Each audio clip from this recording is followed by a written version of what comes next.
পুরো বিশ্বের চোখ যেন এখন রাজধানী ঢাকায় শিক্ষার্থীদের কোটা সংস্কার আন্দোলনের উপর। টানা বেশ কয়েকদিনের আন্দোলন শান্তিপূর্ণভাবে চললেও সোমবার একের পর এক সংঘর্ষে বিভিন্ন স্থান পরিণত হয় রণক্ষেত্রে। মঙ্গলবার সকাল থেকে রাজধানীর অন্তত 15 থেকে 20টি স্থানে একযোগে সড়ক অবরোধে এক প্রকার অচল হয়ে পড়ে গোটা রাজধানী। আন্দোলনকারীদের উপর হামলায় তীব্র নিন্দা ও উদ্বেগ জানিয়েছে যুক্তরাষ্ট্র ও অ্যামনেস্টি ইন্টারন্যাশনাল। আন্দোলন নিয়ে শুরু থেকে বাংলাদেশি গণমাধ্যমে সংবাদ প্রচার হয়ে আসলেও সোমবার বিশ্ব গণমাধ্যম জোর দিয়ে প্রতিবেদন প্রকাশ শুরু করে।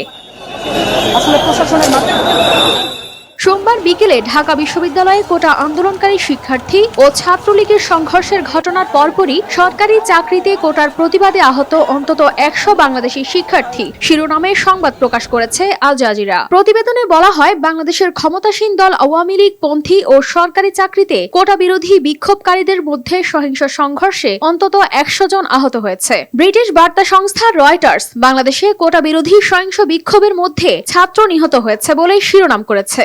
প্রতিবেদনে বলা হয়, গত জানুয়ারির নির্বাচনে জয়ী হয়ে টানা চতুর্থ মেয়াদে ক্ষমতায় আসার পর এবারই প্রথমবারের মতো বড় ধরনের বিক্ষোভের মুখে পড়েছেন প্রধানমন্ত্রী শেখ হাসিনা।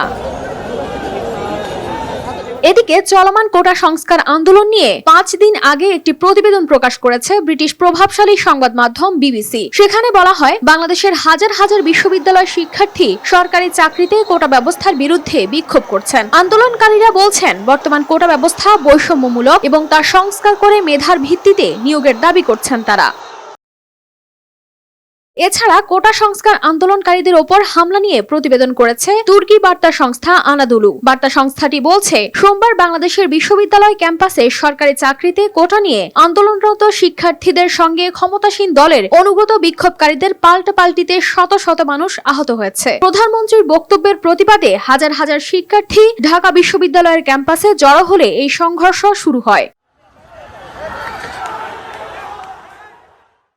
বাংলাদেশের সরকারি চাকরিতে কোটা পদ্ধতি নিয়ে সংঘর্ষে অনেক হতাহত শিরোনামে ভিডিও প্রতিবেদন প্রকাশ করেছে বার্তা সংস্থা এপি।